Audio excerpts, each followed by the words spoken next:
Every time our athletes walk into this weight room, they're going to be pushed to the max. Let's go!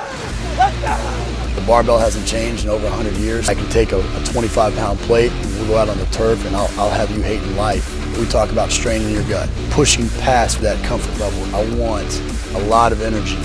What better breeding ground is there for being a success in life than the weight room?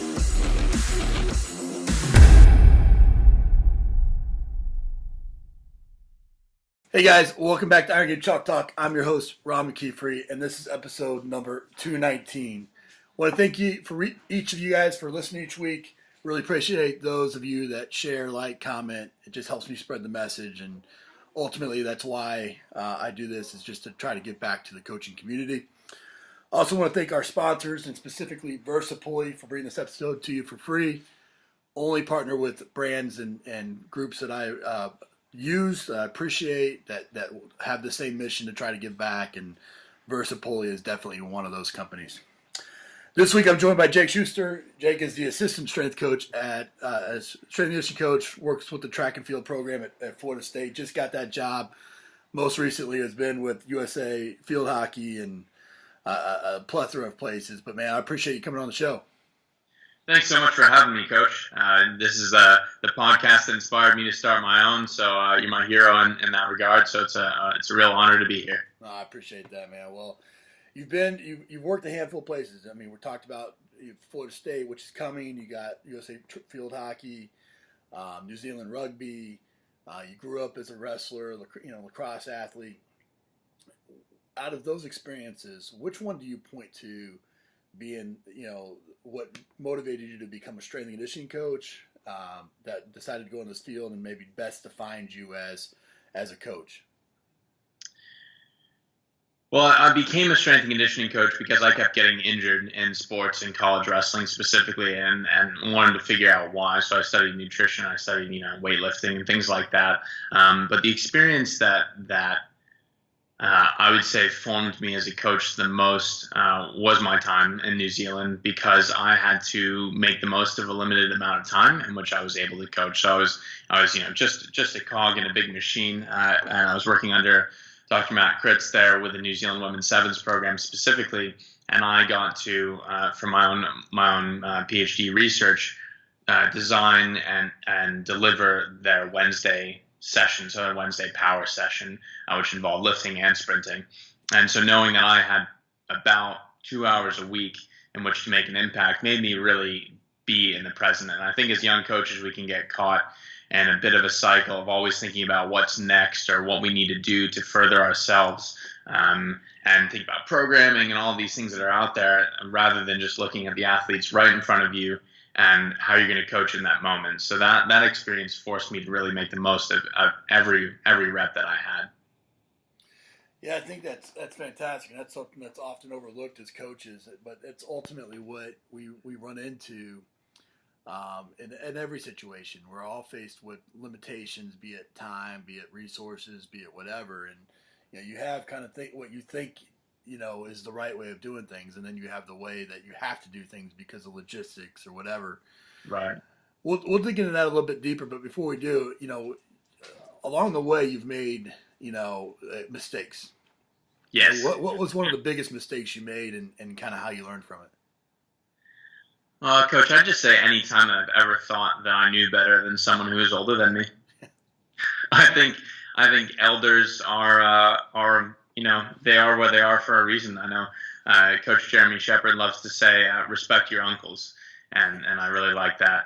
And I think, whether it was when I was interning under Eric Cressy, or when I was working in New Zealand under Matt Kritz, or anywhere else I've been, really that I've had a boss in my department, anytime I ever thought I might know better than them, even if in the very end I wasn't wrong, which 99 times out of 100 I was, it was just the thought, just the attitude coming in that way, that you just learn humility as you get older, I think, as you mature. Yeah, I think there's, I always tell my kids that, I've walked down the path that you're walking. So, right. Try to understand that. But there's a good balance there between having confidence and sometimes, having the wherewithal to be able to express your views and all that, but there is that balance of humility and respect and realizing that you don't have all the answers yet, and you're starting to figure out how to ask the right questions, and I think that's just a natural progression of coaches, and I think that's but having the ability to point that out in yourself, I think is very, very strong. Your PhD work was specifically in speed and power, and it's a topic that gets those are two terms that get thrown around pretty regularly, and defining that even is sometimes difficult. But what are some of the things that you see being done wrong when it comes to a speed and power per se? Ooh, that's a good question.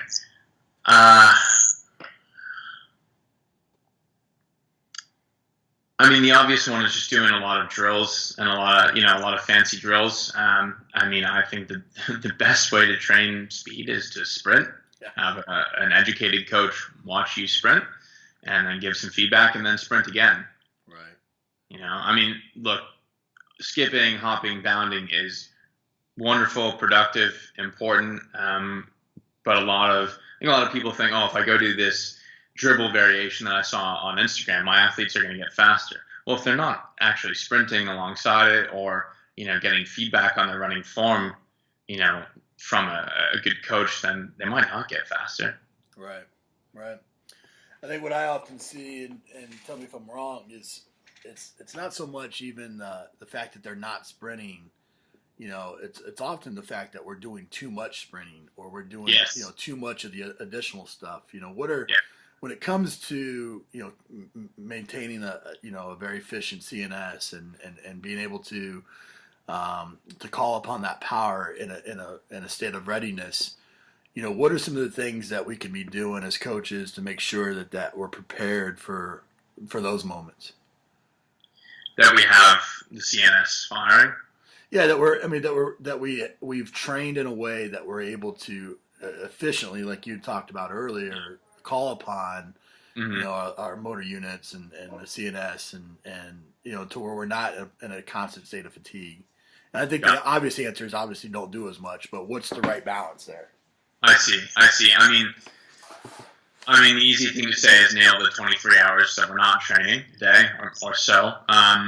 But also, I think making everything as specific and applied as possible. So making everything competition, making things a potential failure instance. So,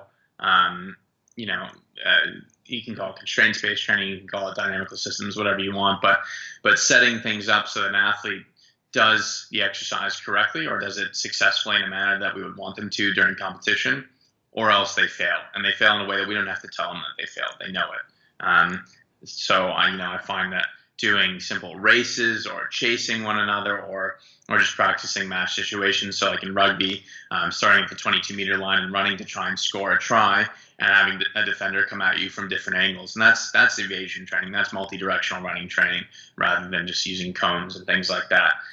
So just making things as realistic as possible. I think we find that we can get away with doing so much less when we do that. So it's not necessarily about, more or less work and examining that and trying to fine-tune that. But we just see that if we do things in a really realistic sport-like manner or in a specific manner, that we'll notice pretty quickly when we picked up the skills and then when we've stopped getting something out of training. So we'll know when to stop. You're going into a situation at Florida State where you're going to be a brand new coach. You're in a sport that measures everything. What are you going to do right away from an evaluation standpoint to get the information that you need outside of their times or their distances or whatever it may be, so that you can create a solid strength power profile? The first thing I'm going to do is sit back and observe and try and learn as much as I can without interfering for at least the first few weeks, if not the first few months. Second thing I'm going to do is ask the coaches questions until they tell me to go away. And then the third thing I'll do is I'll try and do what I've done in my own research, which is force velocity profiling. So I'll try and find force and velocity metrics of our athletes across their certain events. So if they're jumpers, I'll have them jump. If they're sprinters, I'll have them sprint. If they're hurdlers, then they'll do both. And that way, I think besides just what the proverbial stopwatch can tell us, we'll have some other KPIs to work with. So maximum velocity, how quickly do we get to maximum velocity? How efficiently are we applying forces in the accelerated phase? Things like that I think we can use as benchmarks across the season. You said you'll have your sprinter sprint and your jumpers jump, and if you already have those numbers by the fact that they're producing those in competition, is there other things that you'd be doing besides that are you doing mid-thigh pulls? Are you doing I see. Things along those lines to really kind of dig into being able to identify where their strengths and their weaknesses are? At the risk of sounding too niche or biased, Coach, I think it will come down to the profiling for me. So whether it's with the radar gun or the My Sprint app, which colleagues in Spain developed, doing that force velocity profiling, it will give us the metrics like what's the peak force output in their first step or in the jump, what's the maximum velocity that they're able to get to. So no matter what, for example, 100-meter time they're getting, if they go from topping out at 9 meters per second and we can get them to 10, or if we know that they're only at 9 and they should really be at 10, then we know what drills to focus on and where to be working on. And maybe therefore we start doing some overspeed work, and we know, what end of the spectrum to focus our training on. So I think those kind of things can be diagnostic. In terms of like the strength and the power testing and things like that, I'm actually not too fussed. I think especially in a sport like track, the coaches know what they like and they know what they trust. So I'm happy to stick with what they know there, and then I'll dive into the research and whatever it is, whether it's mid-thigh pull or just looking at a close grip snatch, for example. And if that's what they hang their hat on, then I'll do some research in those areas and figure out how we diagnose and how we program training from there. Most strength coaches at this point, especially in the U.S., they if they've been in it for any period of time, they've typically gone through a GA where they've had a bachelor's and a master's degree. You just got done, or you're still working on your PhD, about to finish up. Yeah. But I think there's a big gap there that exists a lot of times between the knowledge that you have and education from that master's degree to going through the process of obtaining a PhD and the research that goes along with it and the growth, the internal growth that happens.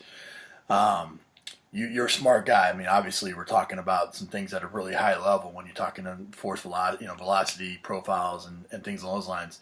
But there was a point back when you didn't even know what that was. How did you go about kind of, what would be your advice for a young coach that feels like they got a pretty good baseline knowledge, but they really want to get advanced like that? What was it? Was it digging into the journals? Was it finding a mentor? Was it, what was it for you? No, that's a really good question. I think, finding a mentor, and not even necessarily someone who's, kind of a king of the castle professor, but maybe just a young researcher who's, similar to where I am, back-end PhD, or maybe a couple years further down the line, postdoc, or in the industry with a specialization, and offer your services, because, we can always use a pair of hands. And say that you want to learn about that niche area, and can you be of help? So, for example, when I'm writing my papers, I need someone to. I'm terrible at stats, so I need someone to run the stats. I need someone to look up a few things along the way, and so you can offer something up. Because one thing I think that people are realizing is that just writing out a ton of emails asking to pick someone's brain is not going to get you very far. That's not offering any value to the person you're contacting. Right. So if you can offer yourself to be a part of the work that person is doing, then they're inclined, to obviously offer you the value of teaching you about that area. So, similarly to, when I went an intern for Eric Cressy, I wanted to learn about the shoulder and throwing and rotational sports, and I learned an incredible amount in that area, and was providing, reciprocal value to Eric by working in his facilities and training the athletes there. And so that's how those things work. So honestly, to answer your question, I think when people want to add advanced knowledge, find someone who is in that niche and find how you can offer them value. Yeah, it's one of the things, and one of the reasons why I started the podcast was I wanted to seek out the experts in specific areas, and the innovators, and really dig in and ask questions and dive deep into specific areas. And I think that's the key critical element is you gotta be vulnerable enough to allow yourself to say that I don't know it all, that I'm, Yeah. and then just go seek out the people and ask questions, and some people will tell you no, but most people will tell you yes. And if you can add that reciprocal value somehow, some way, it's an easy yes for most people that are busy like us, Agreed. Agreed. And I'd also suggest you saying that made me think, Coach. I think people should really pick an area and dive into it because so many folks are keyboard experts. Like I went for a coffee with an undergrad who reached out to me the other week, and he didn't have a niche area. He didn't even know if he wanted physiology or biomechanics or strength conditioning or medicine. But he was up to date on all the gossip and who was putting out what paper and all this stuff. And I said, that sounds exhausting. Right. Like being on Twitter all day. Go pick a niche, pick an area that you're really going to become an expert in, and take your time with it. I agree with that 100%. And then that doesn't mean that that's the area that you got to stay in. Exactly. Yeah. But become an expert somewhere so that you can bring value to a situation and then grow from there. I agree with that. You mentioned earlier that my podcast was one of the things that kind of motivated you to do your own, and I think that that's fantastic. That's one of the things that I hope that I would be able to do with this podcast. Talk a little bit about the reasoning for Well Traveled Wellness Podcast and the name and the direction that you're trying to go with it. Well, it started with It started as a travel blog, and it really kicked off into a podcast. Mostly because when I finished my master's at Loughborough and thought that the world was going to open up to me, there were almost no jobs to be found. Right. So I said, "Oh, well, why don't I start this instead and run a little online business for a half a year?"